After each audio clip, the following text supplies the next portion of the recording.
ಏನಂತಾರಲ್ಲ ಸಂಸ್ಕಾರ ಅಂದಿದೆ. ತುಂಬ ಬದಲಾವಣೆ ಆಗಿದ್ದೀನಿ, ಬದಲಾವಣೆ ಮಾಡ್ಕೊಳ್ಳೋ ಟೈಮ್ ಇದೆ, ಆಗಬೇಕಾಗಿರೋದಿದೆ. ಆದರೆ 88 ತೂಕ ಇತ್ತು, ದಪ್ಪ ಇದೆ, ತುಂಬ ಕ್ರೇವಿಂಗ್ಸ್ ಆಗ್ತಿತ್ತು, ಮೋಷನ್ ತುಂಬ ಜಾಸ್ತಿ ಆಗ್ತಿದೆ. 180 ಪ್ಲಸ್ ಇರ್ತಿತ್ತು. ಯಾವಾಗ ಗಾಬರಿ ಆಗ್ತಿದೆ, ಟೆನ್ಷನ್ ಹೋಗ್ತಿ, ಕೋಪ ಬೀಳ್ತಿದೆ, ಎಲ್ಲರ ಮೇಲೆ ಗದರ್ತಿದ್ದೆ ನಾನು. ಗೊತ್ತಾ, ಬೀಳ್ತಿದ್ದೆ, ಈ ಗೂಳಿ ಹೋಗುತ್ತೆ ನೋಡಿ, ಹೋಗ್ತಿದ್ದೆ. ಅದು ಅದಂಗೇನೆ ಪರ್ಸನ್ ಹಂಗೇನೆ.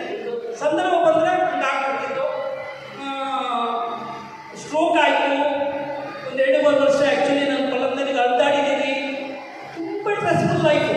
ಯಾವಾಗಲೂ ಸ್ವೆಟ್ಟು, ಮಕ್ಕಳದು ಸಾಕ್ಸು, ಬ್ಲೌಸು, ಮೇಲೆ ಒಂದು ಸ್ವೆಟ್ಟು, ಒಳಗಡೆ ಒಂದು ಸ್ವೆಟ್ ಎಲ್ಲ ನೀವು ಬೇಕಾಗ್ತದೆ ಅಂತ ಮಾತಾಡೋದು. ಆ್ಯಕ್ಚುಲಿ ಕರೆದ ತಕ್ಷಣ ನಾನೇನು ಹೋಗಲಿಲ್ಲ. ಯಾರು ಕರೆದ ತಕ್ಷಣ ಹೋಗಲಿಲ್ಲ ನೋಡಿ. ನನ್ನ ಜೊತೆ ನೀವು ತುಂಬ ಜನ ಇದ್ದೀರ. ಕರೆದ ತಕ್ಷಣ ಯಾರು ಬರೋಲ್ಲ. ಯಾರು ಕರೆದ ತಕ್ಷಣ ಬಂದ್ರಿ ಹಿಂಗೆ ಒಂದೇ ಒಂದು ಕಾಲ್ಗೆ ಫ್ರೆಂಡ್ ಯಾರು ಕರೆದು ಬಂದ್ಬಿಟ್ರು ನೋಡಿ, ಇದಿಲ್ಲ. ಆ್ಯಕ್ಚುಲಿ ನಾನಂಗೆ ಹೋಗಿಲ್ಲ. ತುಂಬ ದಿನ ಸತ್ತಾಗಿದೆ ಆ ಪರ್ಸನ್ಗೆ. ನನ್ನ ಫ್ರೆಂಡ್ ಅವರು ಆದರೂ ನೀವು ಚೆನ್ನಾಗಿ ಹೋಗ್ತೀಯ ಬಾ ಅಂತ ಕರೆದು ಅವ್ರು ಕರೆದಿದ್ದಕ್ಕೆ ನ್ಯೂಟ್ರಿಷನ್ ಕ್ಲಬ್ಗೆ ಹೋದೆ ನಾನು.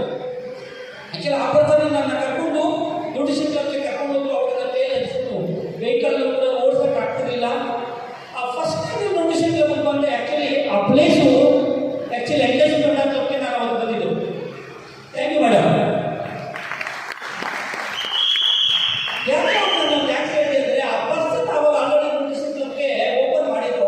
ಅವ್ರು ಬೇರೆ ಕಡೆ ಹೋಗಿ ಕಂತು ಅಲ್ಲಿ ನ್ಯೂಟ್ರಿಷನ್ ಕ್ಲಬ್ ಓಪನ್ ಮಾಡಿದ್ರು. ನಮ್ಮ ಏರಿಯಾದಲ್ಲೂ ತುಂಬ ಜನಕ್ಕೆ ಹೆಲ್ಪ್ ಆಗುತ್ತೆ, ತುಂಬ ಜನಕ್ಕೆ ನೀಡ್ ಇದೆ ಅಂತ ಅವ್ರು ಕಲ್ತು ನ್ಯೂಟ್ರಿಷನ್ ಕ್ಲಬ್ ಓಪನ್ ಮಾಡಿದ್ರು.